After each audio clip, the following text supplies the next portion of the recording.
For you personally, what kind of purpose do you have in your life? Hey, I'm John, and I went on a road trip to find answers to some of life's biggest questions.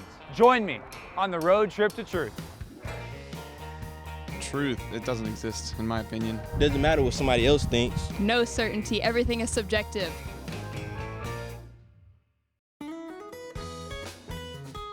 For all of history, it seems the winner of any intellectual battle is the one that presented the most rational position for their stated view. If there's one group that's cornered the market on the use of the word rational, it's atheists. Countless websites, YouTube channels, and blogs promoting the tenets of atheism are branded with some form of the word rational. Vanguards of the new atheism movement, like Richard Dawkins and Sam Harris, are the quickest to pull out that R word, stating atheism is the most rational view in the world. They claim that based on their ability to interpret reality, atheism makes the most sense. But really, is that the case? Is atheism really rational?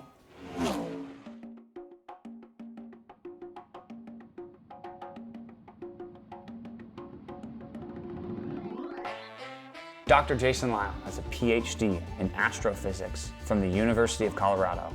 He's written numerous books explaining the rationality of Christianity and the consequences of atheism. Atheism as an idea or as a philosophy, what is atheism? But really, atheism is the belief in no God. Atheism, no God. And so it's the position that God doesn't exist. And then there are logical consequences of that. Some people try to say, well, it's not a belief system. It's just, I don't have a belief system. A lack of a belief system. Yeah, a lack of a belief system. I said, well, if you're going to play that game, then I'm an atheist. I'm just not convinced of atheism, right? Sure. I've just not been persuaded of your belief system. I deny your belief system. No, the fact is both theism, Christian theism, and atheism are both positive belief systems. They both take a position on whether or not God exists, and that has consequences for how the universe would be expected to behave. For you personally, what kind of purpose do you have in your life? That's a hard one. I don't know, to actually say there's a purpose for things, it's kind of difficult. You know, we're just specks of dust on a speck of dust, amongst other specks of dust. Purpose. I think our generation seeks purpose and they want to have meaning. Can atheism provide any purpose for a person? A person can decide irrationally. They can say, well, you know what, my purpose in life, I'm going to make my purpose in life to build the largest ball of peanut butter that has ever been accomplished, and they can just decide that. But there's no objectivity there, right? It's just something they've arbitrarily picked. By definition, if you're an accident, there's no purpose. That's what it means to be an accident. On the other hand, if we're made in the image of God, then we do have a purpose. And the fact is, because we know in our heart of hearts that God exists, we do have a sense of purpose built into us. Human beings do. That comes out even in atheists. I think of Richard Dawkins, who, he's an atheist and he goes around teaching how everybody should be atheists. I think that's irrational. I mean, here's a man who is convinced that it's his purpose in life to convince people that there's no purpose in life, right? I mean, because if he was really an atheist and he thinks everything's just an accident, why would he care? But the fact that he thinks he has a purpose, and he does have a purpose, the reason that he thinks that is because he does know in his heart of hearts the biblical God. He knows that he has an objective purpose on this planet. And my point is, any purpose that you invent for yourself will ultimately be arbitrary and meaningless because there's no objectivity to it. I'm going to wear cheese on my head. That's my purpose in life. Well, you can do that, but it's arbitrary. It's meaningless. It doesn't have any objective value.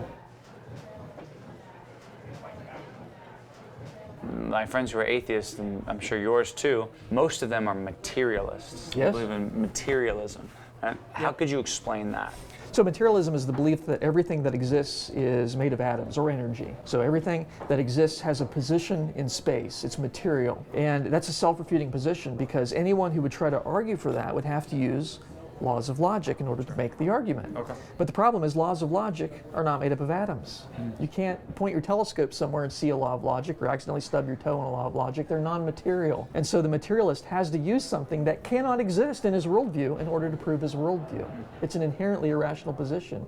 And a lot of atheists haven't thought that through, but it really is a devastating refutation of their position. I'd say it's kind of like air. You need air to breathe. Now suppose somebody comes along and says, well, that can't be the case because I don't even believe in air and I can breathe just fine, thank you very much. I'm going to say, well, I didn't say you had to profess a belief in air to breathe, but you do need air to breathe. Likewise, I'm not saying you have to profess a belief in God in order to use His laws of logic, but nonetheless, God must exist in order for laws of logic to make sense, in order for them to have the properties that they do. The way Cornelius Van Til put it, he says it's like a little girl sitting in her father's lap, insulting him, spitting on him, slapping him in the face. She can only do it because her father is supporting her. And I thought, boy, that's a powerful analogy. God, nonetheless, because of His grace, He allows people to use His laws of logic. He upholds the universe in a consistent way for them. Some people respond to that. Some people respond by slapping God in the face. It's like, I'm not going to believe in you anyway. But they can only do it because God supports them. See the rationale? If we're just atoms acting randomly, chemicals and matter shuffle together over time, why do we care about the way the world works? Next up on Road Trip, we take a look at how atheism is self-refuting.